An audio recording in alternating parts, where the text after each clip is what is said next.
Have you ever experienced something so strange and unexplainable that it left you questioning reality?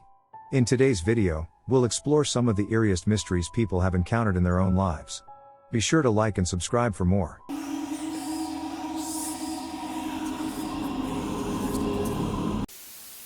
Still to this day I have no idea what went down here. About a year ago now, I was sitting at home watching a movie and noticed out onto the backyard patio a man standing there looking straight up in the air. As high as his head would go, almost looking backward. Scared the living shit out of me. The person was as still as a board. He was dressed in very nice clothes, though, a royal blue suit with brown shoes, which didn't really fit the scene. I grabbed my cell phone and watched him for a minute to see what he was doing before I'd call the police. Out of nowhere, he shook his head, almost out of a trance, and looked around to see where he was. He took his cell phone out and started making a call. At that point I opened the sliding door, with the screen still being shut, and asked if he was okay. He sounded very frantic and said he doesn't know how he got there. I told him where he was, and apparently he lived a few streets over. He walked out the side gate after apologizing profusely. I've seen him a few times in passing, and he seemed extremely normal, drives a Porsche Cayenne. No idea what the hell that was about. I remember one thing that genuinely freaked me out when I was 12. I had awoken and gone to the kitchen to fix myself some breakfast. When I got there, I heard my dad snoring coming from the couch in the living room. I thought it was strange for him to be sleeping since it was 10 hours and he typically woke up early.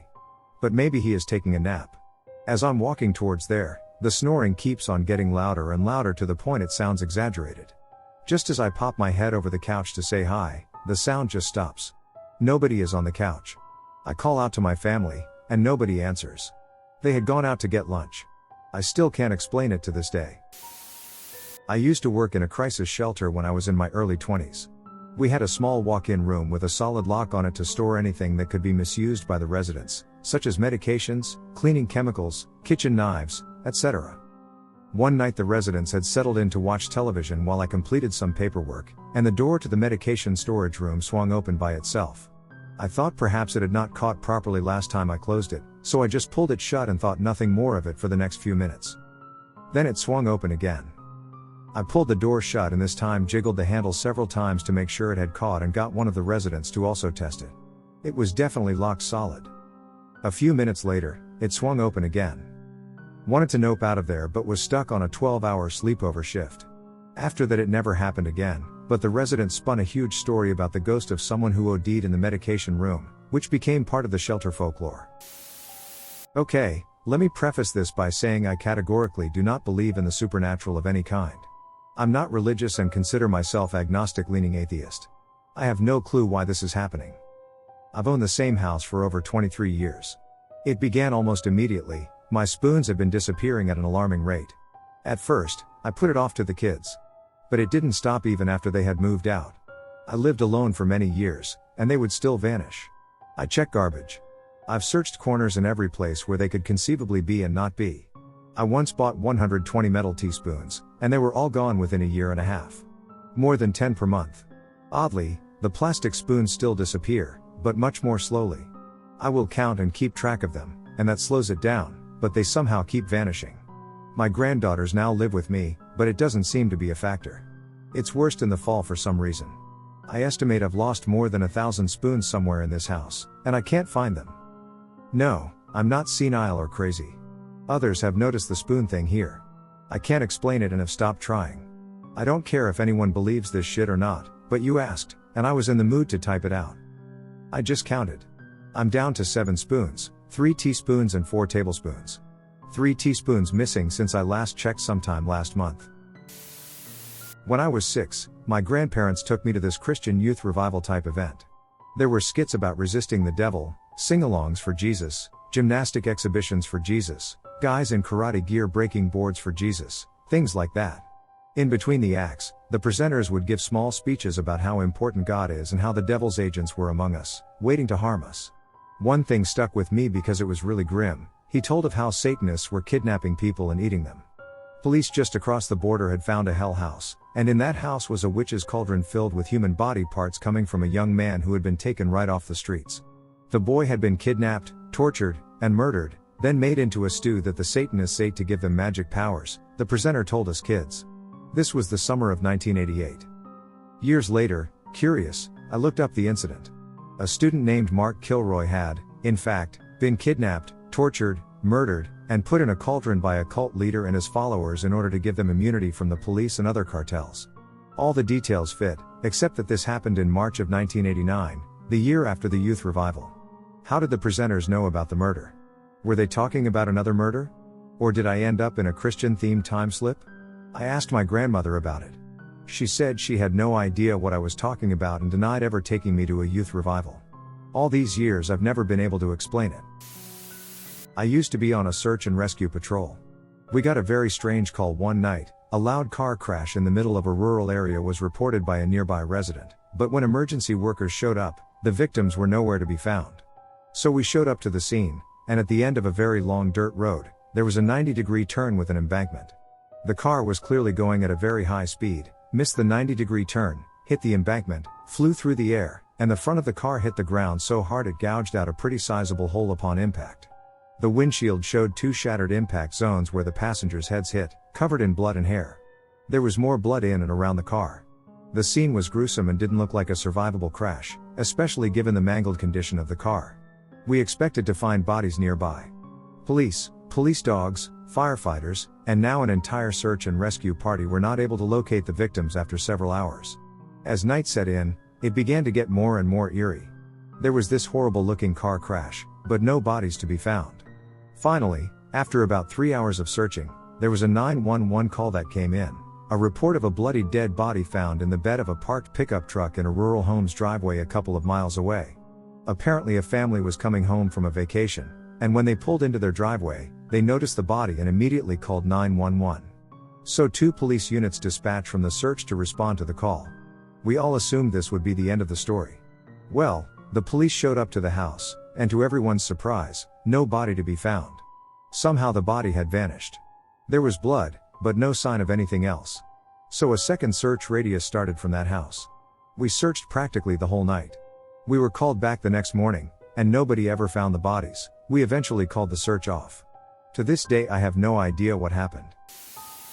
When I was a kid, like 12 to 13, I was playing with my friends in their backyard. It was a perfect summer day outside, probably around 80 degrees and not a cloud in the sky. This detail is really important. So we're playing, and I'm chasing my friend, but I suddenly stop because I notice something strange. I exhale, and I realize that I can see my breath, just as you would on a really cold day. I called my friends over, and they thought I was smoking or something because of how thick the vapor was. None of them can see their own breath until they are standing right next to me. It was only happening in that one specific spot. We walked around, but that was only in that one area that it was visible. All of us ended up just going home because we got pretty freaked out. When I was a kid, my parents watched the same local news station on TV every single morning, so I got to know the sound of the reporters' voices after some time. But a lot of times, especially on the weekends, I'd hear the news on, so I'd go downstairs to the living room to see who's up. But the TV wouldn't be on, and no one would be awake.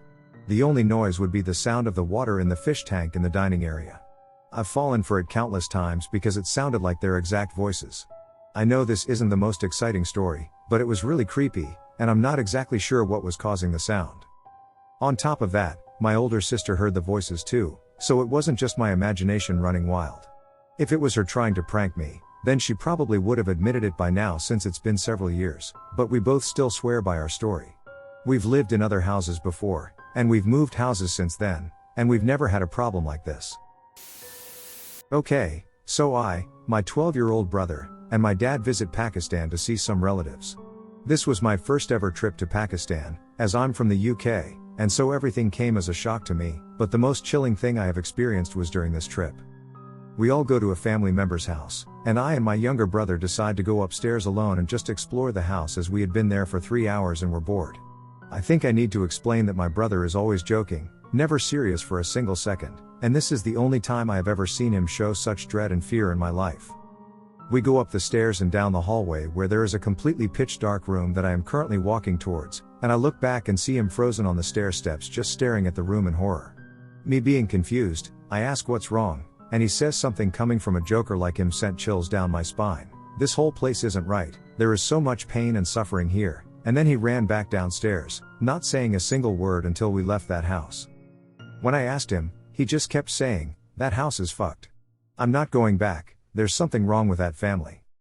7 years later, I get the full truth after my dad reluctantly told me the story, and this makes everything 1000x worse.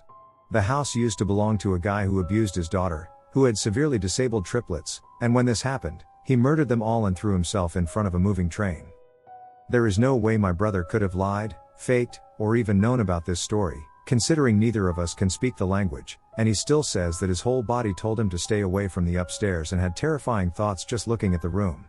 He's the type of person who, if he was lying, would just admit he was lying 2 minutes later just so he could laugh in your face, so the fact that he was sensed about the history and his reaction is just unexplainable how he knew that. When I was 15, I lived in a 2-story house. My dog used to sleep with me. One night he was growling so loudly it woke me up. I had my back to my window and opened my eyes to a bright green light against my entire wall, obviously coming from the window. I wanted to turn and look, but I swear my body wouldn't let me turn around. I stood up, back to the window, called my dog, picked him up, and walked in the hallway. I closed the door and looked at the bottom of the door to see the light blasting from underneath it. I didn't tell my parents. I just slept in the hallway holding my dog that whole night.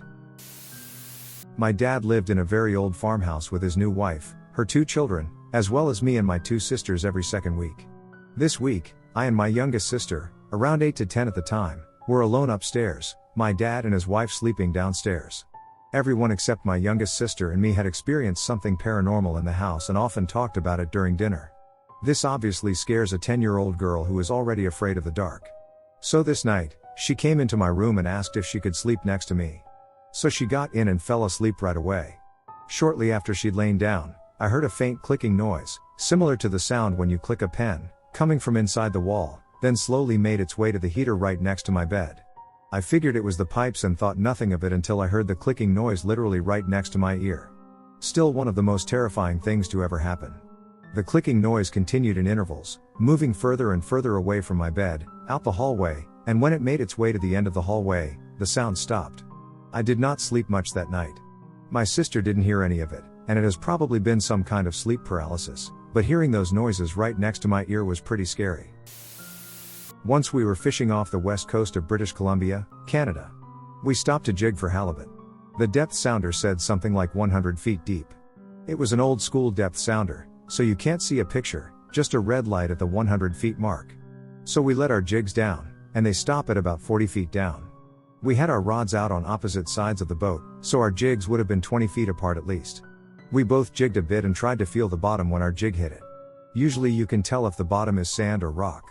This felt softer than a rock but harder than sand. After a few jigs we couldn't feel it anymore. So we let our jigs go down some more, and they both went the other 60 feet down to the bottom. At that point, we noped out of there. What the hell was that under our boat? This isn't too terrible but gave me chills when I was a kid. We were having a small family friends party at my house, and I was maybe around 12 at the time. The adults are in the kitchen drinking and talking while all of the kids are hanging on the couch just taking a break from playing around. Suddenly, the bathroom door started shaking in front of us, like when you try to open the restroom door and don't realize it is locked.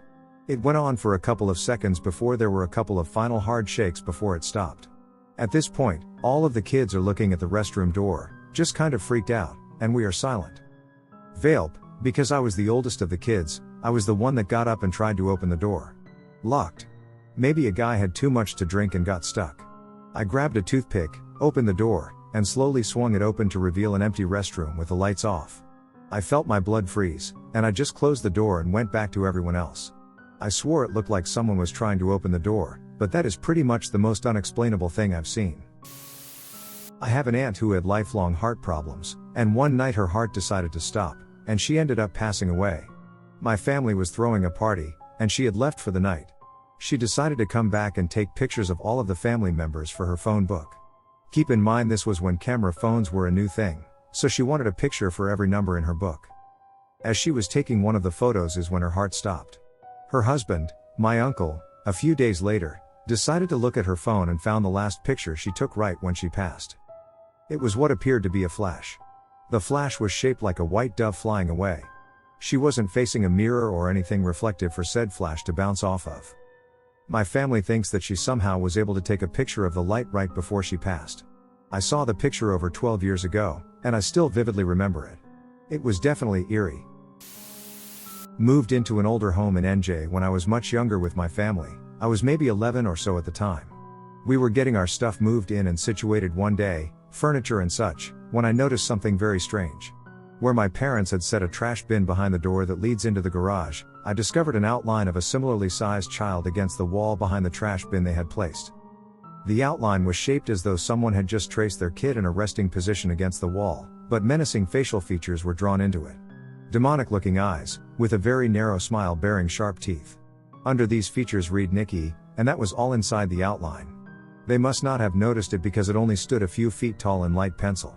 It disturbed me and my younger siblings greatly, and when I showed my parents, they laughed and were 100% convinced we were pranking them with this effed up looking illustration in our new house. Unfortunately we weren't. Fast forward 2 years later. My father is doing work upstairs in an attic cubby, moving bins around to make room for more stuff. While doing this, he bumps a wooden 2x4 in the structure of the attic and notices that it was very loose. He tugs on it and is surprised to see it pull out easily. Behind the 2x4 was a drawing. A familiar small outline of a child with demonic eyes and sharp teeth. This time it bears a crudely drawn dress. Next to it read Nikki. Philippines. My apartment has a view of the city, and I was getting ready to go to work. I look out and see this glowing red orb high above the city. I try to think logically, is it a helicopter? A crane light? That light on top of buildings? A spotlight? No, it looked like it was a floating ball of light, bobbing around 100 feet above the building, and it was large enough that it looked like it was prominent to whoever was looking at it. I called my so to look at it, and she was confused what it was. It just floated/hovered idly. It didn't look like it had any physical indicators, propellers, wings, metal. We stared at it for a few more minutes, and then suddenly, this orb moved faster than any helicopter/plane north. No, it did not zip upwards, it didn't move like lightning, it moved faster than anything I've seen that's flying. You know how a plane/helicopter in the sky seems slow in the distance? This one was moving way too fast for that. It even changed direction seamlessly, not in an arc but with a sharp turn. My so and I freaked. I was never a believer in UFOs, but damn, did I believe it then. We tried to search social media and the news about it, there were some posts about it, but it never really went viral enough to be picked up by the local news. When I was around 12 to 13, I was biking around the neighborhood with some friends. One of them mentioned a house in the neighborhood that was supposed to be haunted, so of course we went to check it out. When we got there, it definitely looked like no one was living there, the yard was overgrown and the house looked empty. We talked to another neighbor across the street from the house, and he confirmed the family had moved out, but no one had moved in, and no one was currently there, as he had been doing yard work all day in his front yard and hadn't seen anyone. So we go to check it out. We walked around back and saw more signs it was abandoned. The backyard was empty, but you could see where a table had been before, and there was a small waterfall feature with stagnant water in it full of mosquito nymphs. To our surprise, the back door was left unlocked, so we walked into the kitchen. The kitchen too was empty, nothing in the cabinets, no chairs or table, just the island. No one was living there, which was why we freaked out when the crying started. Suddenly we could all hear a woman crying to herself. We froze in terror, but apparently someone made a noise, because suddenly the crying cut off with a sharp inhale, and the woman asked, "Who's there?" We nope right out of there. Sprinted out of the backyard, through a few neighbors, and didn't stop till we were out of sight of the house. We were all freaked out, but also intrigued. Being young and dumb, we couldn't just end our adventure there. The stories were true. The house seemed haunted. We had to investigate further. So we went back. That house was completely empty. We walked all through it and even looked upstairs and in the basement. Besides some water damage in the basement, there was nothing of note. Just an empty house, that had cried an hour ago. I don't know what exactly happened that day, but there was something in that house with us when we first went in. We all experienced the exact same thing. Whatever it was, I hope it found peace. A family member's house was always known to be haunted when I was a kid. Not in a scary or violent way, just in a kind of creepy/something feels weird way. We had a family gathering there when I was 3 or 4 years old, and I was in the kitchen with my mom and the owner of the house. A fluffy cat walked in, and I pointed at it and said, "Aw, kitty." I remember my mom had a weird look on her face and asked me, "What kitty?" And I pointed at it again. The owner of the house laughed and said, "Looks like colorful sponge can see Robbie." I don't remember much else except my mom being really quiet for the rest of the gathering and clinging onto me until we left. Years later, when the owner passed away, I mentioned the cat to my mom, as well as a few other weird things that happened there, and she said she was freaked out because the cat wasn't really there. The owner told her it was an old spirit that protected the house, and only myself and the owner could see it. And the owner had asked my mom to keep an eye on me and let her know if my sight ever progressed into adulthood. I don't think it did. The owner of the house was notorious for claiming to be a psychic and a medium, but I never thought much of it until I heard that. I legit remember seeing that cat and continuing to think of it randomly throughout my life. My family jokingly calls me a witch because weird things always happen around me. Like another Redditor in this thread, I sometimes get weird or useless premonitions, like I know the phone is going to ring, or I know something will fall, or something is going to happen. That being said, I've had a series of coincidences that have made people uncomfortable. Like knowing that the fire truck I randomly saw as a child was on its way to my house. No, I didn't start the fire. Or sending an online voodoo curse to someone and then they got into a horrible skiing accident that same weekend. Or getting mad because my, now, ex planned to ditch our anniversary plans to go to a concert, so I made a comment about how I hope the concert gets cancelled. And then it did because the opening band crashed and one of the members died. Or 2 nights ago, I was lying in bed with my husband, and I said, "Jesus, that light is bright," and suddenly we heard a click, and the bedroom light turned off. It's a little alarming. And inconvenient. It never happens when I want it to, and I'm terrified whenever I have a nightmare about a family member. Oh. I have a similar thing. I've had dreams about both grandparents the nights they died. For the first it was a shock. He was home and we heard about it the next day, after I told my mom, her dad, died last night, and the second it was a bit more explainable as grandma was in the hospital. Still, in the dream I went to her bed, took her hand, and helped her sit up and walk from the room. When I had that dream I woke up, called my mom and said, "I think grandma just died, call your sister," and as soon as we hung up she got a call saying grandma had died. The other odd dreams I've had included a dream of my cousin being lost in a forest. 2 days later we got a call saying he was lost and there was a search party out now, and then 2 nights later I dreamt of him again and dreamt that I saw him, and I walked out of the forest touching trees and led him to a road. We got a call in the morning saying he was found, on a logging road. When he talked in the hospital about what happened, he said a goddess appeared to him and lit up trees with a bright X that he followed to the road. Craziest part of that is that he was in a logging area, so all the trees had red X's on them. Of course last night I dreamt a velociraptor was trying to get into my apartment, so maybe I just have weird dreams. Laugh. Once, when I was 14 years old, I was sick with norovirus and curled up in the restroom. I was all alone that day, out of school, and my mom was at work. She knew I was sick and was good friends with our doctor, and he could always write us a note and give us prescriptions without even coming in, as long as it wasn't for narcotics. So I am sitting there waiting for my mother to bring by some antibiotics on her lunch break. The old firing from both cylinders ordeal, I will spare the details. Anyways, I am in agony when suddenly I hear a very deep voice tell me to get up and get out of the restroom.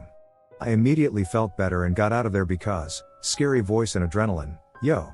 As soon as I get out of the restroom, a bullet comes flying through the window and hits the bottom of our toilet, right where my head would have been.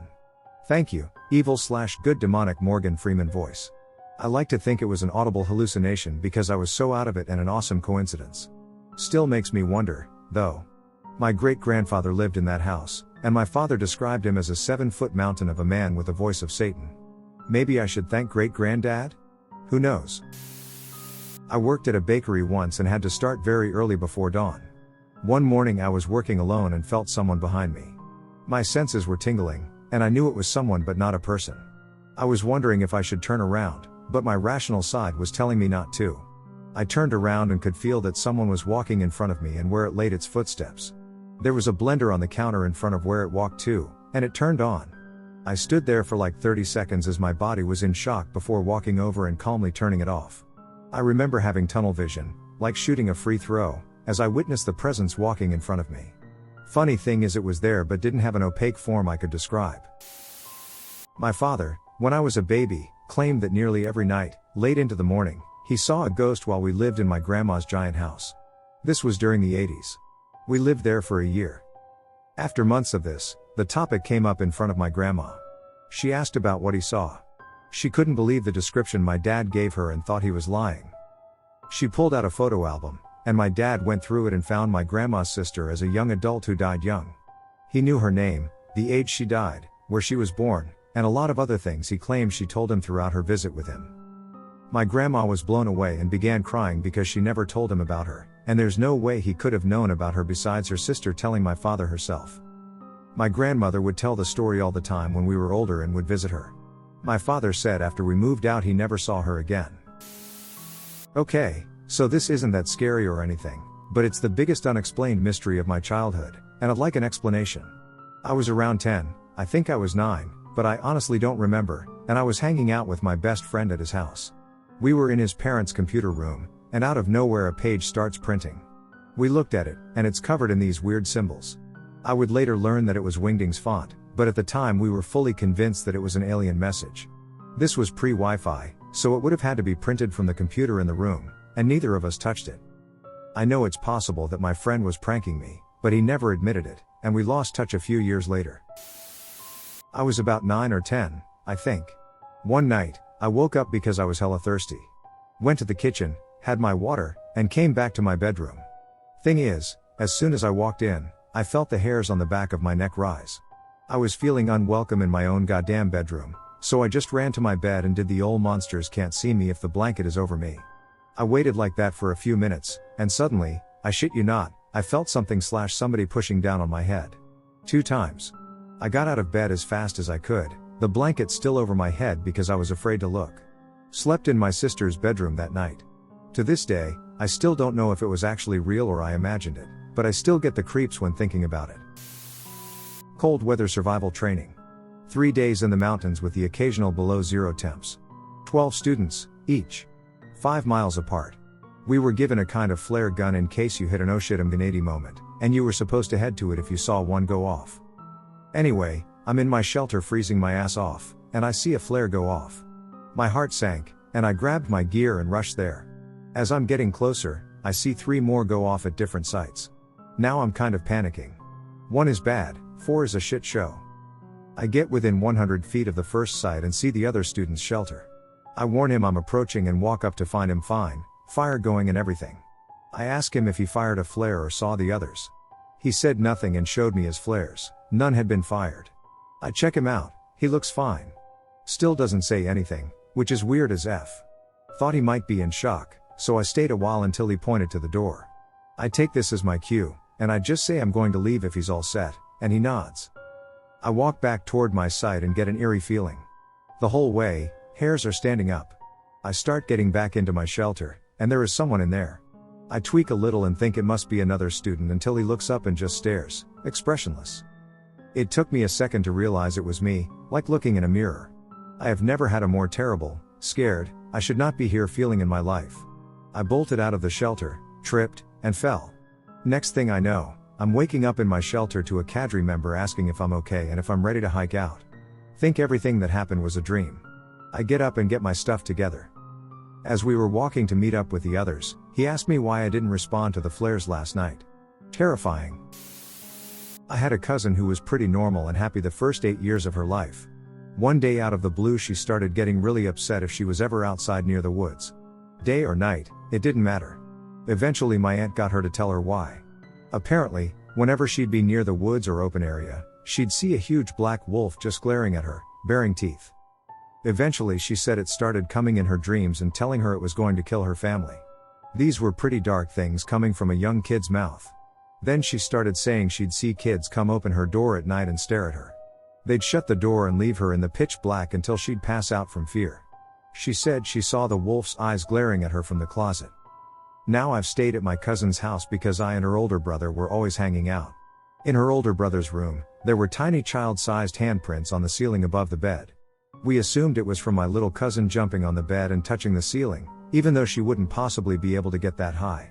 We tried painting over them, but they'd show through every time. Super creepy, I never felt safe sleeping there anymore. Eventually my aunt got the church involved with my little cousin because she started saying the wolf was everywhere. At family gatherings, in the woods at my grandparents' house, up north at the cabins for our family vacation. The pastor came to their home and blessed the house to cleanse it of anything evil. Then one day it all just stopped. My cousin is in high school now and still scares the piss out of my adult self retelling these stories with new details I never knew. Crazy experience overall, but I'm glad she's better now, and nothing ever followed me home. My life was changed completely at the very start of 2016 by an unexplained mystery. I was accused of sending some extremely rude messages to one of my best friends. Big knock in my self-confidence, and I feel like over 2 years later I'm still not over it. I wish I could stop thinking about where they came from and just move the F on with my life, but I can't help having these dreams about magically finding out who did it and why they framed me, and everything will be okay again. I feel like I'm split in half right now. One half of me is continuing with life, pretending that it doesn't bother me anymore, while the other half is stuck, paused in time on January 1st, 2016, wishing with every last drop of hope I have left that I can go back to then and continue my friendships from where we left off. This will get buried, and nobody will care. Whoever framed me will almost certainly take it to their grave now since it's been so long. One time in college, I was hanging out with some friends in my school's concert hall. The windows were open, and the sun was streaming in through the trees, and at one time I looked at the back wall and saw the shadows had arranged themselves into a very vivid image of a woman's face. It was clear enough to make me jump as we were walking out of the room.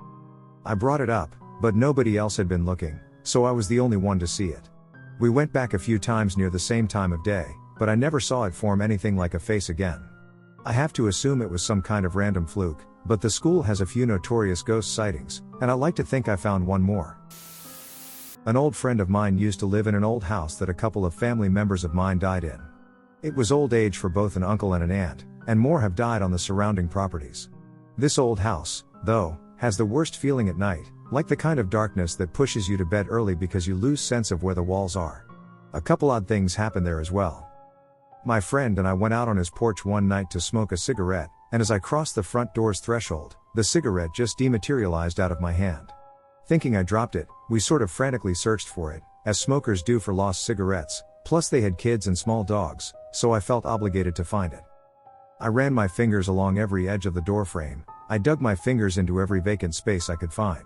We never found it. Not paranormal, but I searched my ass off for that thing, so I like to think a distant relative was trying to get me to quit from beyond the grave. A time came when my friend and his family moved to be closer with their family, and the house sat empty for a long time because my family couldn't afford to buy it again. Especially when its age is factored in. I was a teenager, and naturally I felt exploratory, so I lurked around it one night checking for ways in. A combination of teenage entitlement and my family's ties to the building made me feel like it wasn't even breaking in. The thing was, one of the sliding glass doors was left unlocked. Inside I was a little angry to see how messy they left it. It honestly looked like toddlers just left random objects scattered across every floor. They even left behind a small couch I wish I had taken in hindsight. So I made a little sitting area upstairs with the couch and a couple of plastic tables the kids used to eat on. I got high up there a few nights and let myself unwind. It was fun to pretend that I had a whole house just to myself. I always made sure to shut the lights out so I wouldn't be caught, though. But somebody or something kept turning the lights on between my visits, and I distinctly remember my family was worried about squatters. It wouldn't be impossible, but this is the kind of rural area where a squatter might be a little more feral, for lack of a better word. Homeless people have been known to seek out trailers and sheds in this area. I find that idea more scary than a distant relative's ghost, to be honest. This happened about 13 to 14 years ago. I was a junior at a high school on a mountain. My friend and I attended an astronomy meeting at the school's observatory one night. As everyone was leaving at around midnight, we stood in the parking lot and stared off at the nearest peak as we talked. All of a sudden, this bright reddish-orange ball of light comes zipping towards us from the other side of it, way up high in the sky. We thought it was a shooting star at first, until it quickly dropped altitude. It was headed straight down towards the tree line. We thought it was going to crash before it just stopped midair. My friend and I went completely silent as we watched this thing hover there for about 20 seconds, when it rapidly dropped below the trees. We could see its glow light up the distant forest as it darted around the trees at an impossibly fast speed for another 20 or so seconds. It eventually shot back up into the air, hovered again for a short time, and then it was gone. And I mean that it looked like someone had just flicked off a switch. It completely disappeared. We both sat in shock for a little bit before freaking out. I still have no idea what we saw that night. It was a perfectly cloudless night, so it wasn't ball lightning. If I'd seen it recently, I would have assumed it was a drone, but this was a long time before those were prevalent. And even then, I don't think a drone can move like that, especially not through the trees. When I was a kid, I lived in a high-rise apartment. At random times, including deep at night, when I was at home, I would hear sounds of cleaning upstairs, sweeping, mopping the floor, sometimes even vacuums. I sometimes got creeped out, but when I asked my parents, they reassured me that upstairs lived an old friend of theirs. It was about a year after I moved from there, when I was 15, I first met the old friend in question at another friend's wedding. Really nice old lady and nothing out of the ordinary. The point is, she told me that she hasn't been living in that suite for years straight and has only been keeping it at hand for investment purposes. It was a closed neighborhood, common in China, with strict security guards and locked strong doors for almost every home. The floor was 14th, so windows were inaccessible as well. I met her afterwards a few times, and she also told me that she never hired any housekeepers for it or invited any relatives to live there. When I was a kid, 9 to 11, I used to help my grandmother with her livestock during the summer and would stay in the mountains by myself for a week. It was pretty cool to be around nature and living in a cabin alone. One day I went to check on the cattle in the forest. Once I found them, I stayed with them for about 3 hours. Once evening started approaching, I decided to head back to the cabin. As I was walking back, I could sense something or someone was following me. I looked around trying to see through the trees, but nothing was around. I tried to listen carefully to hear if anything was near, but again didn't hear anything. I picked up my pace, and I could hear something walking a distance from me. I used my peripherals to my right, and I could make out something pale, like a naked person behind a tree. It looked to be a woman, but as I swung in the direction, the being wasn't there. It sent an utter shock through my body, and I started to run home. Once I got to the cabin, I got the sheep back in their corral and hid in the cabin. I was so scared of what I saw. I told my mom and uncle about what I saw when they came to check on me. They had no idea who or what it could have been.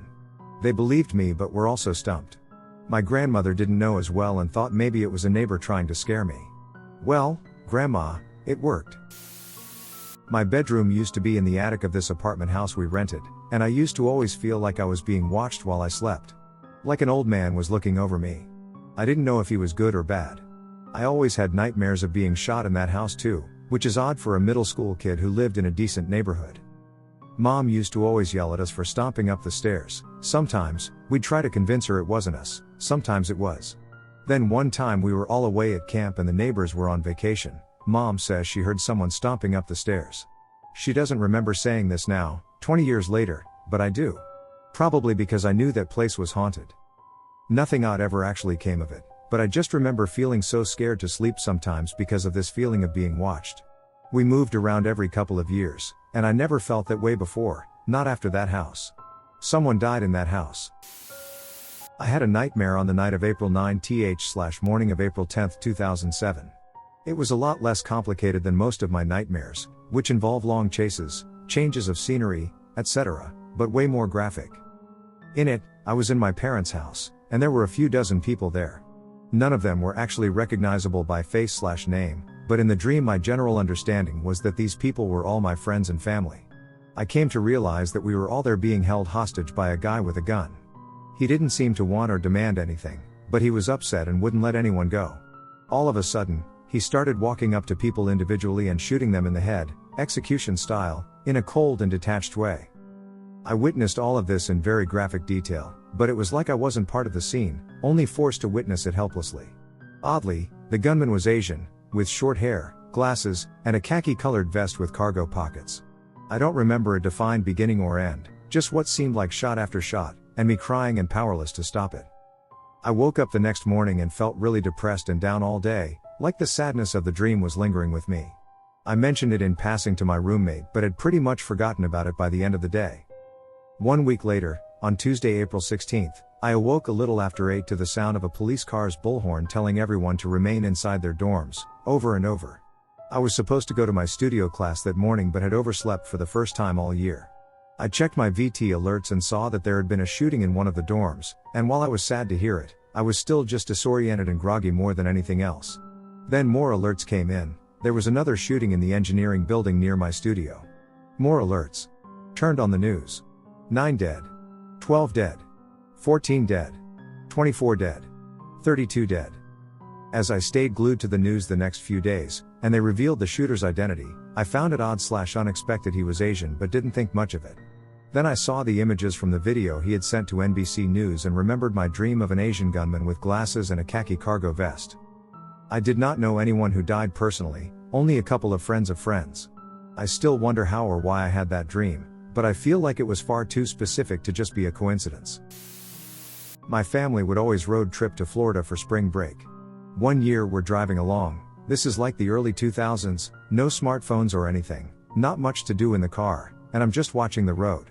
This dump truck in front of us in the lane over catches my eye. I sort of become mesmerized by it, then a sort of deja vu hits me. In my head I see a rock flying out of the truck, bouncing off the road, and smashing our windshield. I want to say something to my mom as she's driving, but everything tells me not to, that I'm just making this up. Sure enough, a rock falls out of the truck, bounces off the road, and cracks our windshield. From that moment on I thought I would be able to tell the future for the rest of my life. Sadly, this has not been the case. My first girlfriend. She studied psychology by that time, and she is also a musician, so she knew some interesting people. She once told me about a family she knew. They were rich and supposedly lived abroad. She told me stories of how they were so nice and compassionate and how she was best friends with the oldest son. We broke up. Lost communication. Everyone asked me what had happened, but I had no answers. A year after we broke up, I visited a friend we had in common. It turns out she had been acting. He discovered she had been making up everything about that family, each member, their social media, their lives, their relationships with other people. Some of them were boyfriends/girlfriends with people I knew. All of it was made up. When he found out, she turned defensive. She became a completely different person and pushed away our social circle. Why? I still have no clue. This was 5 years ago. My mom was 80 and had passed away, and my dad had to go into a nursing home shortly after that. About a month later, as executor of their trust, I had to take care of their house. My mom was a lover of all sorts of tchotchkes, too much stuff, so I was going to have an estate sale to get rid of a lot of it. I have 2 sisters, both are kind of messed up from years of drugs and troubled lifestyles. In fact, the one I hadn't even talked to in a few years because she refused to help my mom out when she was sick. She always had money problems too, filing for bankruptcy, and always would make comments on what she would get after our parents were gone. I had paperwork done up by an attorney to keep her off the premises until after the trust was executed. She had been on my shit list for years. My one sister found out I was doing the estate sale and told the even shittier sister. So my shitty sister showed up to the house and just walked in and started yelling at me and got in my face. At the time I had been making out pricing stickers for items, so on the kitchen counter were my stickers, pens, and a pair of scissors. My iPad was also there, blasting music. When she started yelling at me, my back was to the counter, so I turned around to turn off the iPad music. Because I was pissed off and flustered, my hand searched the sides of the iPad for the volume and couldn't find it. She is yelling even more at me. How dare I not tell her? And you're a loser. I'm trying to stay calm, and it's not working. That's when my hand, while searching for the volume, brushed up against the scissors. They felt so good. The blades were cold and sleek. She is getting louder, and all I can think about is taking those scissors and jamming them in her neck. It will feel so good and make the noise stop. But as my right hand was grasping the scissors, my left hand, and I didn't feel it, I just watched it, took my right hand off the scissors. I just stood there looking at my hands. She got out of my face and had turned her attention to starting to go through items I had out on tables. I told her I was calling 911 and to GTFO. I went in the other room and called. She left 1 minute before the cops showed up. When I was 12 or so, a friend was home alone at my house playing in the basement. This was back in the 80s when you could get away with fully finished basements with no windows. We're going through some toys preparing to go to his house for a sleepover. All of a sudden, the radio upstairs turns on. Again, 80 stereo with the big physical switch. Hearts in our throats, we look at each other in a WTF are we going to do? Sort of way. Eventually I grab a broom and creep over to when the radio is right above us. The basement had an open ceiling, so I smack the floor under the stereo. It immediately turns down. More WTF ensues, and we are shitting ourselves. As we finally start creeping up the stairs, broom in hand, the garage door opens and my parents and sister walk in.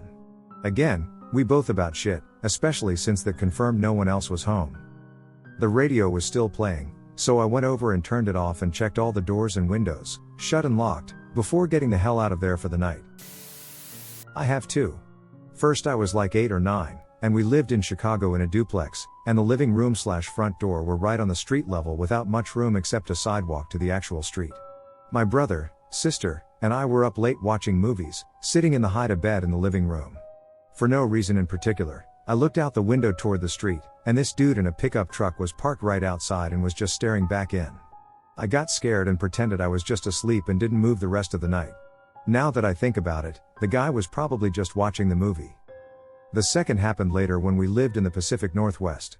I got home late one night after being out with my friends. It started to snow as I got home, and as was my routine, I checked in with my parents and then locked all the doors before going to bed. When I got up in the morning to get ready for my paper route, I looked out the back door, glass door near the kitchen, and there were footsteps in the snow walking up and away from the door. Not me, but this is an incident told by a friend of mine. He is a pothead. Back when he was in college in India, smoking weed and hanging out with his friends was his favorite pastime. So, one day he found out that some of his old school friends are in Delhi and out scoring weed. He asked where they were, and they were in the outskirts of Delhi looking for weed. He suggested he should pick them up and they go buy weed from his regular dealer instead. They agreed. So he took out his car and headed out to get them. It was night, around 10, and he got a bit lost. He was a bit far from the city and ended up in some small village. Almost no one was outside, people sleep early in villages. Saw a lone old man sitting on a cot and thought he should ask him for direction, but when he did, the old man just stared at him. He finally decided to follow the road he was on. The village passed. There were crop fields around him and no street lighting at all. He could barely see a few meters in front of him even with his car's headlights. He still decided to continue. The road opened in an open ground, strange. He slowed down but still kept going. Suddenly he was face to face with at least a dozen women in white saris, all sitting on the ground. He said their faces were covered with saris and they were chanting something. He promptly put his car in reverse and noped the F out of there. I'm late to the game, and this will get buried, but I've never shared before, so WTH. I seem to always have small premonitions that aren't really important, just more like a random useless ability to think things before they happen. For instance, I was walking on the beach with a couple of friends as we all listed our favorite girl names, a conversation we've never had. As one of my friends was thinking about her favorite name, in my head I said Annabella, and a second later that's what she said. I often randomly think of people from my past I haven't seen or talked to in years, and usually within the next day or two an occurrence will happen that brings them up. Sometimes when I'm filling gas or paying at the grocery store, I'll just be standing there not really paying attention, and then in my head I'll think of a number, and it will be exactly what I end up paying. Sometimes when I watch movies I've never seen before, in my mind I say what the actor is about to say, like not just predictable one-liners but like an actual sentence, before it happens on the screen. These are just some examples of the little weird pointless coincidences that seem to accompany my life. And this is probably the weirdest thing and probably sounds like total BS, but ever since I was little, I sometimes get an overwhelming sense of sad emotion when I walk by a stranger. It's like I feel this person's deepest pain and despair for a second, and they almost always look up at me and give me a faint, fragile smile. It's very weird, and I'm always left saddened that I feel like their life is very dark. I don't know what it is, honestly probably just nothing but still kind of interesting. My mom and I went to my dad's holiday party in this smaller office. We needed to use the bathroom and went to the back area hallway where the men's and women's restrooms were. As we were about 15 feet away from the women's bathroom, a little girl with long brown hair and pink shorts pushed open the door to go inside, and I saw the inside of the bathroom and realized it was single person only, so I stopped my mom. So we waited. 5, 10, 15 minutes. Even men passing by told us we could use the men's restroom since it was a single person anyway, and saw how long we were waiting, but we still waited. Eventually my mom knocked on the women's bathroom door. No answer. She opened the door, and the light was on, but nobody was in the small bathroom. She even checked the small cabinet. I know 100% what we saw was real because we both saw the same girl. I wouldn't have known it was a single person bathroom if the door hadn't opened when the little girl went inside. Used the restroom and basically speed walked out of there. I rented an old farmhouse for a few months. My ex-girlfriend's dad was baling hay one day and saw an old woman staring at him from the second story in the middle of the afternoon. There were no other occupants in the house at the time. He was a burly, tough farmer guy, and he was freaked out quite a bit. I was surprised he would admit he was scared out of his mind. Fast forward a little, it turns out one of my family relatives had built the house and lived there. They had a mongoloid son or something and had him locked in the shed. He wasn't allowed in the house. My mother and my 3 aunts had visited and stayed the night there for some reason in the 60s when they were little girls. It was just a coincidence when I had told her where I was living at the time. My mother still remembers how awkward it was. My girlfriend at the time had slept upstairs in one of the bedrooms while I was out of town. She claimed to see an old woman in the middle of the night looking out the window opposite the bed at the meadow. She slowly turned around and stared at her. Then she ran out screaming in the middle of the night in January. She refused to stay there anymore and moved out the next day. I slept a bunch of nights there and never saw anything odd, but the farmhouse is still there. My sister lived there briefly. Afterward, she lasted maybe a month before she said, "Fuck this," and left after hearing odd noises and random cold breezes in the house in July. It's hot in Missouri in July. Weird experience. This may not get read way down here at the bottom. I have posted this elsewhere. Sorry if there is any discrepancy between posts, as I'm going off childhood memory. Freaky experiences as a child in the 80s early 90s-ish. We'll even give you the exact address where it went down: 201 2nd Avenue, Oyen, Alberta, Canada. In our TV room there was a closet door set into the wall. The couch was on at one end of the couch and the door out of the room at the other. I had a reoccurring dream that I would be lying on the couch when the closet doorknob would rattle, then open a crack. I would get up and open it. In the dark, something moves. I wake up. One night, home alone in real life, I am lying on the couch when the power goes out, and I hear the knob on the closet rattle. Lights come back on, closet door opens slightly. I backflipped over the couch end and noped the F out to the back porch till my folks got home. Another time I was brushing my teeth and heard plain as day my dad say, "Can you come give me a hand with this?" Something like that. I was home alone, no one there. Out to the porch again. The breathing in my room, it was always there at night, lights off. Lights on, no breathing. Got used to that one as a kid. Gave it a name and would say good night to it, I think as a coping mechanism to not be scared. It was a cool old house. Lots of fun playing hide and seek as there were lots of books and crannies. Also was an old, sealed off set of stairs out of the basement that used to go to a storm door like you see in a tornado movie. We covered the door on the outside with a deck, and my dad sealed the basement door. We would hear noises in there from time to time. That's all I can think of right now. My mom's long-lost brother. She hadn't seen him in like 50 years. Something weird happened when they were young adults around the time their mother died, and he picked up and left. They never told us what actually happened. Around 10 years ago, she and her sister found his ass not too far from where they all grew up. Living in a trailer park in Southern California. When they went to visit, he was standoffish. They tried to catch up and find out why he had ghosted them but couldn't get a straight answer. His wife seemed very put off by them. Everyone knows my mom and aunt were the sweetest ladies on earth, so it all made no sense. They talked a little bit and promised to come back the next weekend and visit. My mom called and told me she wrote a beautiful book of poems about him and photoshopped them with pictures of him and her as kids. I was so proud of her. It was no small effort since she was bad at computers. She was going to give it to him on the next visit. When they showed up, the trailer was completely gone. None of the neighbors would tell them anything, except one. She said she had been threatened by the wife not to tell where they had gone. That the wife was mean and she wanted nothing to do with it. My mom and aunt were heartbroken. It was the first time I heard my mom sob. It's no wonder they both died within 6 months of these events. All this took place in California while I lived in Texas. My mom was cremated, and I didn't make it up there for the memorial since I had recently given birth. They sent me a care package of her things, including that book of poems. Soon after, my aunt on my father's side called to tell me she had cleaned out my uncle's storage. My father's brother, who had also recently passed away, and she had some things for me. One thing was a piece of paper she had found in the back of the unit under some dresser drawers they had pulled out. It was a copy of one of the poems from my mother's book about her brother. My mother hadn't seen my dad's brother in many years. His storage was in Dallas, Texas, he lived in Austin, and she lived in Pomona, California. She had zero contact with him or anyone close to him in years. He died 2 months before she did. Now how the hell did that get in there? It's the greatest mystery of my family. As for him, my mother's brother, a cousin discovered he also died not too long after my mom, so we will never know why he disappeared on them twice. They kept the secrets to the grave. About 5 years ago now, I worked as a sous chef at a local Greek restaurant. On Sundays we would be closed for lunch, as it was really slow, and we would use the time to do inventory and experiment with features for the coming week.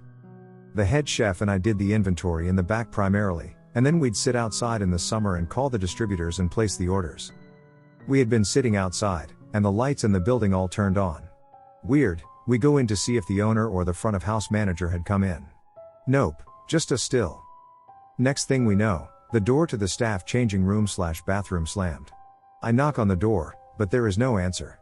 Try to open it, it's not locked, but it feels like someone is pushing against it. Finally I open it, no one there. Next thing we know, 5 or 6 chairs, stacked upside down on the tables, fall off, and the espresso machine starts spraying water everywhere. We cleaned up and noped out of there for an hour or so. To this day I still have no clue what happened. I have the security camera footage somewhere, I'll see if I can find it to post. I don't remember this, but it gives me the creeps. When I was little, around 3, I had an imaginary friend that was a clown. All was well until one day I came inside crying to my mom and told her the clown was being mean to me. I was having some issues, and the clown would come into my room and be mean to me. So to help me not be so freaked out, my mom made a "No Clowns Allowed" sign and taped it to the door. Things were okay after that. But one day, my mom was doing my hair and had her back to the bathtub. I looked at her and said, "Mom, he's right behind you." She said she was terrified and didn't turn around.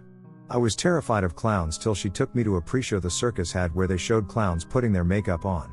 So yeah. I had a best friend, an imaginary clown, that turned evil.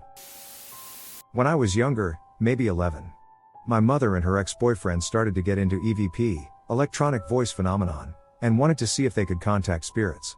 I was always skeptical and still am, but would join them when they did their sessions to listen and be near my mom.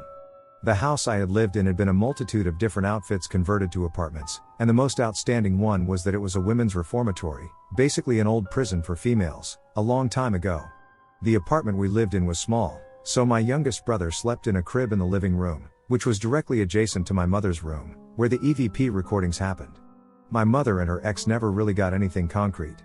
Bangs, loudish static, but never anything good. One night my mother asks, "What's in the woods?" And my 3-year-old brother, who was barely forming sentences, said, from a deep sleep, "Don't go into the woods," so calm and crisp. I still shiver and wonder what was out there.